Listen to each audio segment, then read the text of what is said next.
Selamat datang di channel saya Serangga Gatal. Jangan lupa di subrek, like and share. Mimin doakan semoga kita sehat semua. Oke, kita mulai. Nah, orang-orang itu sedikit tidak autentik. Jelas kami menyelamatkan mereka, tetapi mereka mengabaikan hidup kami dan mengambil kesempatan untuk melarikan diri. Cha Jin sedikit marah. Dia melihat semua tindakan pria berbaju itu barusan, dan dia merasa sedikit tidak nyaman. Aku tidak menyelamatkan mereka. Ekspresi Sui acuh tak acuh, dia dengan terampil membedah taring, cakar, dan bulu raja serigala api darah satu persatu, dan memasukkannya ke dalam liontin giok tinta. Beberapa dari bahan spiritual ini dapat digunakan sebagai peralatan pemurnian, beberapa dapat digunakan sebagai obat, dan beberapa dapat digunakan untuk membuat jimat. Juga, Cha Jin berpikir sejenak, mereka melewati ngarai ini, yang satu tidak mau mengambil jalan memutar, dan yang lain menatap Raja Serigala berdarah. Tujuannya bukan untuk menyelamatkan orang. Dalam hal ini, bahkan jika pihak lain tidak berterima kasih, itu tidak masalah. Ayo pergi. Sui menyingkirkan pedang Yusuan dan berjalan ke depan. Begitu mereka berjalan keluar dari ngarai ini, mereka melihat sekelompok pria berbaju datang. Terima kasih, Nak, atas bantuanmu yang benar. Pria berbaju itu adalah yang pertama membuka mulutnya. Kata-katanya datang dari hati, dan dia pikir dia akan mati di sini, tetapi siapa yang mengira bahwa Sui akan menunjukkan kekuatan besar dan menghancurkan kawanan serigala dengan pedangnya. Pada kekuatan tampilan Sui sebelumnya, biarkan dia menyimpulkan bahwa asal-usul pemuda ini tidak sederhana.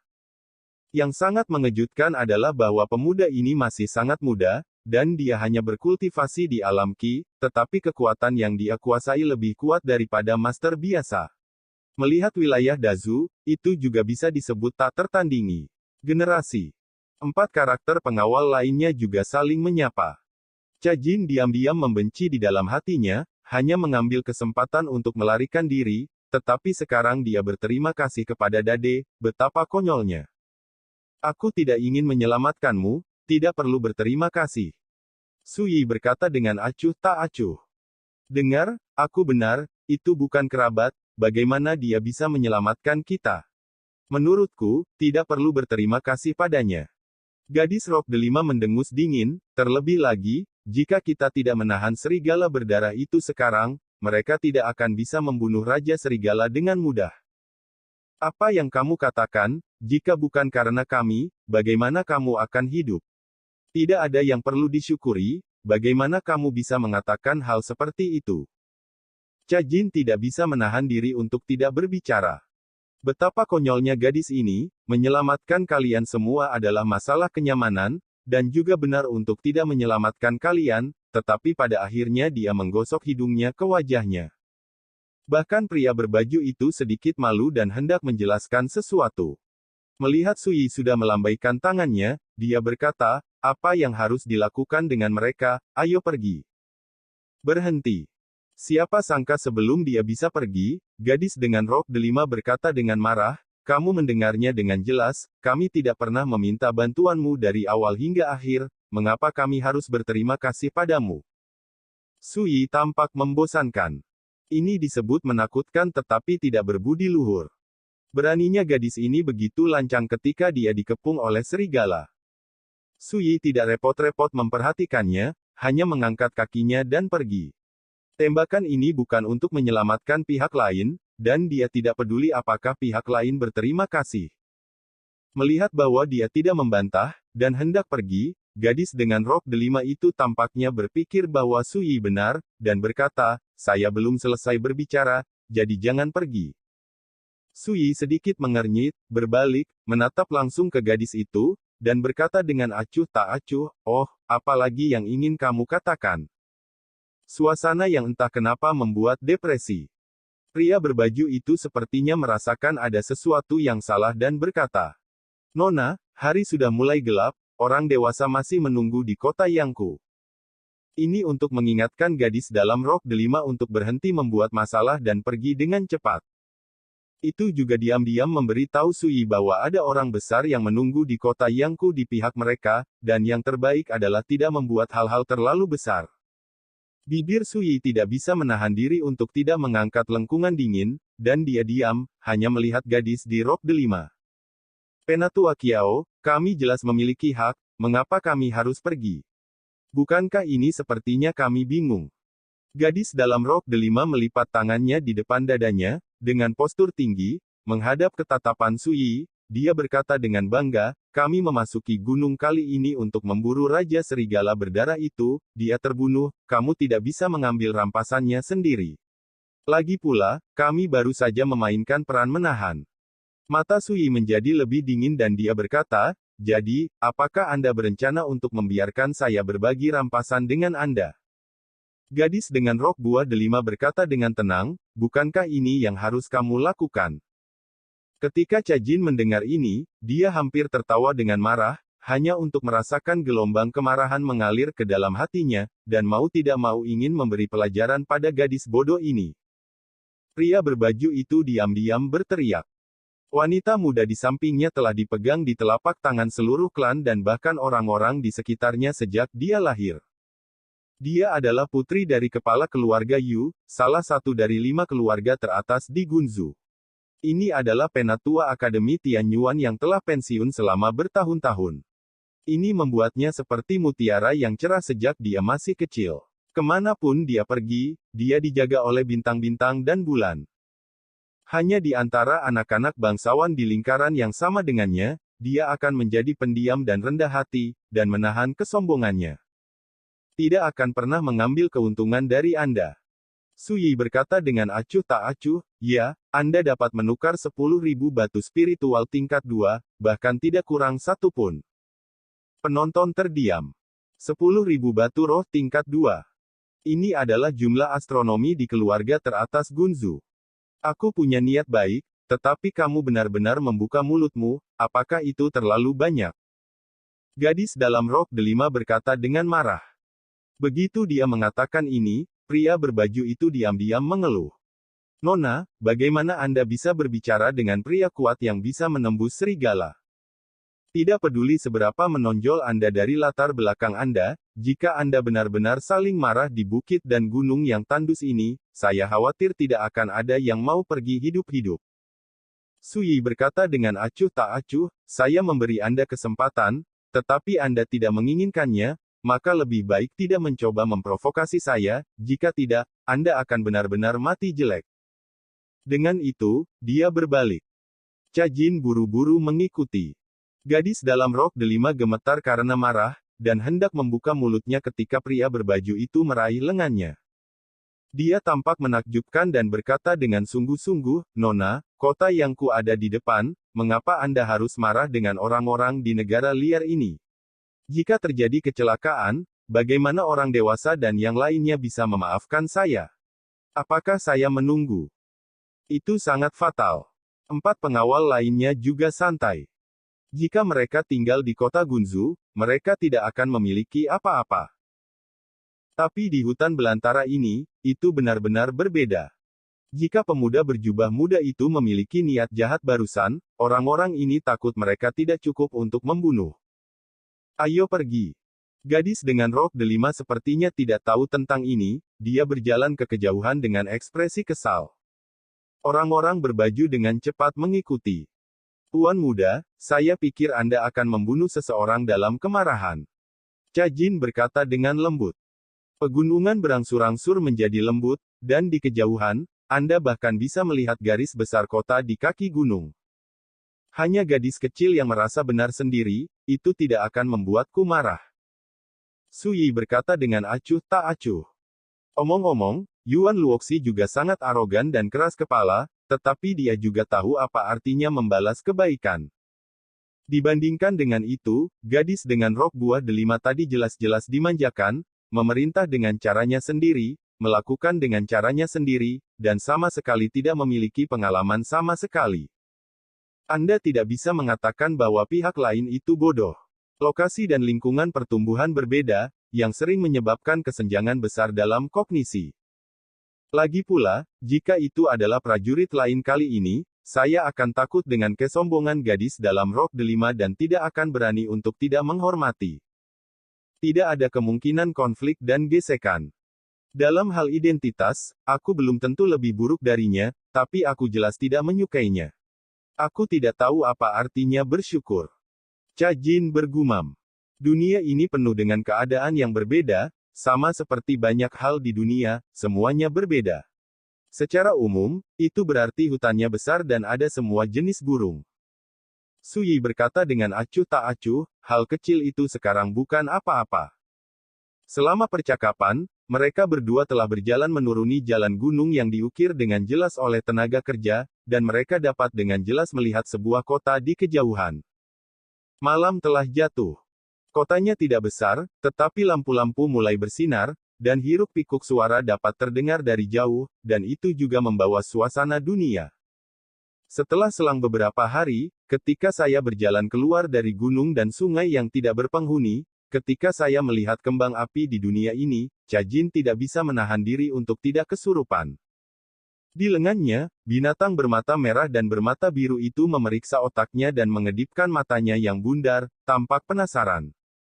Ini adalah kota Yangku, di sebelah pegunungan Mangmang dan hanya 80 mil jauhnya dari kota Gunzu. Banyak pejuang dari kota Gunzu berkumpul di sini sepanjang tahun, atau pergi ke pegunungan untuk berburu monster, atau memetik eliksir dan sebagainya. Temukan penginapan di sini untuk beristirahat malam ini, dan pergi ke kota Gunzu besok. Berbicara, Su Yi sudah pergi ke kota Yangku. Brokat teh menyusul. Dia tidak menyadari bahwa, setelah perjalanan panjang yang dimulai dari Kabupaten Yunhe dan melintasi pegunungan dan sungai yang luas sejauh 800 mil, ketika berhadapan dengan Su Yi, banyak hal telah terjadi dengan tenang di dalam hatinya. Perubahan halus. Hal yang paling jelas adalah ketika menghadapi masalah dan bahaya, dia secara tidak sadar mulai melihat dirinya sebagai seseorang dari kubu yang sama dengan Su Yi, khawatir dengan kekhawatirannya, dan marah dengan amarahnya. Tidak lama setelah Su Yi dan Cha Jin memasuki kota Yangku, gadis-gadis dengan rok delima juga kembali. Mereka langsung pergi ke desa pegunungan di timur kota Yangku. Villa menempati area yang luas, dengan paviliun, jembatan, dan kolam. Salah satu aulanya terang benderang. Yu Baiting memimpin. Dia adalah kepala klan Yu, salah satu dari 5 keluarga teratas di kota Gunzu, dengan otoritas mengerikan, menghalangi 6 kabupaten Gunzu. Jika 10 tokoh paling kuat di seluruh Gon dipilih, Yu Baiting akan mendapat tempat yang kokoh. Di tengah aula, seorang budak tua melaporkan berita. Puan, dalam lebih dari 10 hari, pesta teh, yang diprakarsai oleh Gubernur Jenderal Xiang Tianqiu akan dimulai. Di antara 5 keluarga bangsawan di kota Gunzu, Zhao dan Bai telah menyatakan dengan jelas bahwa mereka akan mendukung Zhang Lingyu, gubernur daerah Kabupaten Huaiyan, untuk menjabat sebagai gubernur Xin Gunzu. Ini juga berarti bahwa kedua keluarga ini keluarga besar ada di pihak pangeran kedua. Kecuali 2 keluarga ini, keluarga Sue belum membuat pernyataan.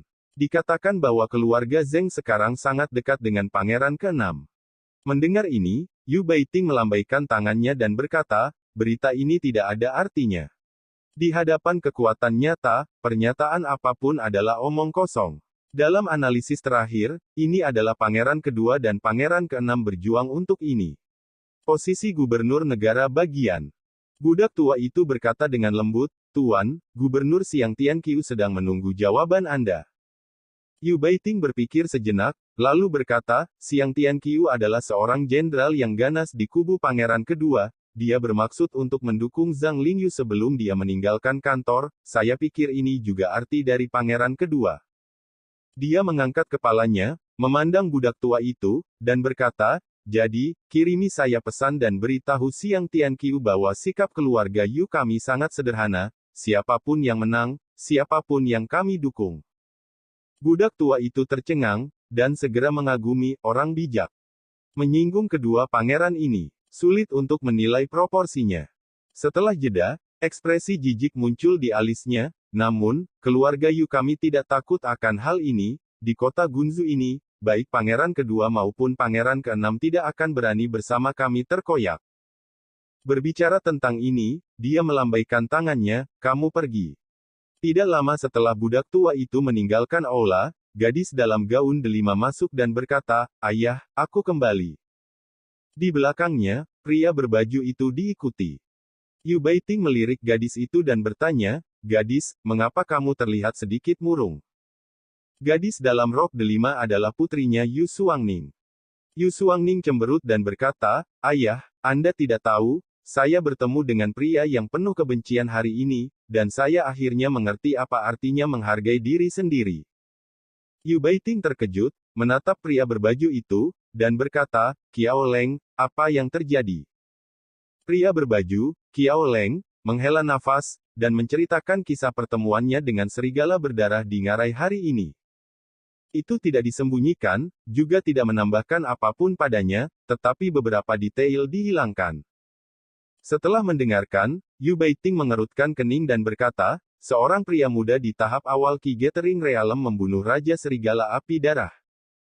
Kiao mengangguk dengan dingin, "Ini benar-benar luar biasa. Tapi itu benar, saya curiga pemuda itu juga memiliki banyak sejarah." Yu Baiting membelai janggutnya dengan lembut dan bertanya, "Gadis, mengapa kamu tidak bahagia?" Yu Suang berkata dengan marah, "Saya tidak mengatakan saya tidak berterima kasih kepada orang itu, tetapi yang paling mengganggu saya adalah menindas saya dengan kebaikan. Ayah, Anda tidak tahu, untuk piala kecil itu, orang itu benar-benar membayar singa membuka mulutnya dan meminta saya untuk 10.000 batu spiritual tingkat kedua." Mata Yu Baiting sedikit menyipit, lalu dia tertawa, dan berkata, "Lupakan saja, itu hanya masalah kecil, terlebih lagi, mereka menyelamatkanmu, itu masuk akal dan masuk akal, kita semua harus bersabar. Tentu saja aku tidak akan peduli dengan orang seperti dia." Yu Suangning berkata dengan bangga. Setelah mengobrol sebentar, Yu Suangning berbalik. "Kiao Leng tertinggal. Ceritakan lebih banyak tentang apa yang terjadi." Ekspresi Yu Baiting menjadi bermartabat, sepasang mata ramping menatap Kiao Leng, yang membuat yang terakhir merasakan tekanan. "Jadi, Kiao Leng mengatakan beberapa detail satu per satu. Apakah menurutmu pemuda berjubah itu sengaja mendekati Suangning?" Yu Baiting terdiam sejenak, lalu tiba-tiba berkata, "Kalau tidak, kejadian ini akan terlalu kebetulan." Kiao Leng terkejut, dan berkata, "Yang Mulia curiga bahwa pemuda berjubah hijau itu memiliki motif tersembunyi. Di kota Gonzu, semua orang tahu bahwa gadis ini adalah hatiku, dan sekarang Pangeran kedua dan Pangeran keenam berjuang untuk posisi gubernur, yang telah menggerakkan arus bawah kota Gunzu. Pada saat itu, seorang pemuda yang sangat kuat tiba-tiba muncul, dan dia menyelamatkan Suangning secara kebetulan, bagaimana saya tidak curiga?"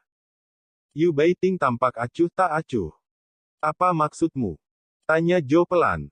Yu Baiting berkata dengan acuh tak acuh, "Bukankah kamu mengatakan bahwa mereka juga berada di kota Yangku sekarang, lalu pergi dan cari tahu tentang dia?" Setelah jeda, dia melanjutkan, "Kamu dan Tuan Wen, bersama dengan beberapa ramuan berharga, pergi menemui orang ini atas nama pembayaran. Aku hanya punya satu permintaan, tidak peduli apa status atau niatnya, biarkan dia berhenti mencoba mendekati Suangning, jika tidak, aku, Yu Baiting, akan menjadi orang pertama yang memaafkannya." Setelah mengatakan itu, matanya berkilat dingin, dan seluruh tubuhnya memancarkan kekuatan yang menakutkan. "Anak sapi itu sangat peduli, mungkin begitu." Yo mengangguk dengan dingin dan pergi. Tepat setelah meninggalkan istana, dia hanya bisa menghela nafas, dia tahu kecurigaan patriark itu dibenarkan. Namun, dia tidak berpikir bahwa pemuda itu memiliki motif tersembunyi.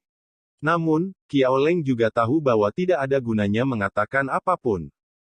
Penginapan keberuntungan. Di lobi di lantai pertama. Chen Jinlong sedang minum dengan sekelompok anak klan. "Kakak Chen, jadi, kamu datang ke kota Gunzu kali ini untuk berpartisipasi dalam penilaian Akademi Tianyuan?" Seorang pria muda berjubah Cina bertanya sambil tersenyum. "Tepat." Chen Jinlong mengangguk tanpa sadar, tetapi hatinya cukup pahit. Jika bukan karena kota Kabupaten Yunhe, siapa yang mau tinggal jauh dari rumah dan pergi ke kota Gunzu untuk hangout? Cangkir. Chen Jinlong tersenyum dan mengangkat gelasnya. Dia melirik pintu penginapan secara tidak sengaja, dan langsung terkejut. Dia memuntahkan anggur di mulutnya dengan isapan, dan wajahnya memerah karena tersedak. "Ada badai di hatiku. Kenapa orang ini ada di sini?" Saya meninggalkan Kabupaten Yunhe kali ini untuk tinggal jauh, jadi saya tidak harus bertemu bintang jahat ini lagi, tetapi para dewa terlalu menjengkelkan, kan? Kakak Chen, siapa yang kamu lihat, sangat bersemangat. Seseorang berkata, matanya menyapu, dan matanya tiba-tiba menyala. Saya mengerti, jadi saya melihat seorang wanita cantik.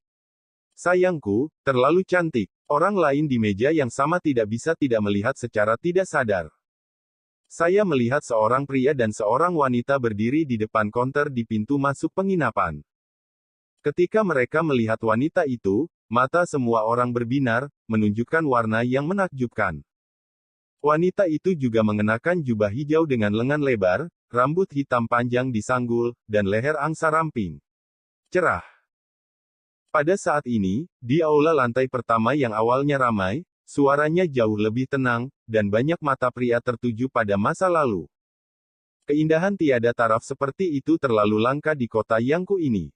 Tapi Chen Jinlong seperti burung puyuh. Dia tidak sabar untuk mengubur kepalanya di tanah. Pria muda di Huapao di sebelahnya memiliki mata yang ambigu dan berkata sambil tersenyum, kedua orang ini pasti baru saja datang ke kota Yangku, dan mereka terlihat sangat aneh, semuanya, hati-hati, saya akan bertemu mereka sebentar, tolong kamu temukan. Dia bangkit dan hendak berjalan, tetapi Chen Jinlong meraihnya dan menariknya kembali ke kursi. Begitu pemuda di Huapao tinggal, dia melihat Chen Jinlong menggertakkan giginya dan merendahkan suaranya, memarahi dengan keras, apakah kamu tahu siapa orang itu? Dia berani mengalahkan gagasan wanita selanjutnya. Padanya, jangan terlibat dalam mencari kematian. Jika bukan karena kesempatan itu, dia pasti ingin menamparkan wajah pemuda berjubah itu. Saya telah melihat seseorang yang mencari kematian, tetapi saya belum pernah melihat seseorang yang mencari kematian seperti ini. Saya hanya seekor anjing, bagaimana saya bisa tahu orang bodoh seperti itu? Pria muda di Huapao dimarahi, tercengang, tapi dia sudah datang. Hah? Chen Jinlong tertegun sejenak, lalu kulit kepalanya menjadi mati rasa, dan udara dingin mengalir ke dahinya dari ekor tulang belakangnya. Pada saat ini, di belakangnya, sebuah suara terkejut terdengar, kamu bukan itu. Tidak menunggu Sui selesai berbicara, Chen Jinlong berdiri dengan paduan suara, ketika dia berbalik, wajahnya penuh dengan senyum kaku yang menyanjung dan ketakutan, dan berkata, jadi ini Su Gongzi, aku Chen Jinlong, aku benar-benar tersanjung kau mengingatku. Dia tergagap dan membeku di mana-mana. Dimanapun dia merasa tersanjung, dia benar-benar ketakutan. Sui berkata, mengapa kamu di sini? Aku berencana untuk berpartisipasi dalam penilaian Akademi Tianyuan, dan aku baru saja tiba di kota Yangku hari ini. Chen Jinlong hampir menangis, bagaimana dia bisa mengatakan bahwa dia meninggalkan kampung halamannya hanya untuk bersembunyi darimu, Sui, dan berencana untuk bersembunyi di kota Gunzu yang jauh. Saya tidak pernah berpikir bahwa manusia tidak sebaik surga, tetapi saya masih ditemui. Sui berkata, kebetulan sekali, saya baru saja tiba di kota Yangku, kapan Anda akan pergi ke kota Gunzu? Aku berencana berangkat pagi-pagi besok. Berbicara tentang ini, Chen Jinlong tiba-tiba menyadari bahwa ada sesuatu yang salah, dan dia bertanya mengapa. Apakah itu? Melihat Sui, dia mengklik dan berkata, itu benar, ini adalah acara yang menyenangkan untuk bertemu seseorang di negeri asing, kita bisa berjalan bersama besok. Dengan itu, dia berbalik. Chen Jinlong tercengang seperti disambar petir. Sekian dulu update-annya, tunggu lanjutannya di channel saya Serangga Gatal, di subscribe ya guys. Terima kasih.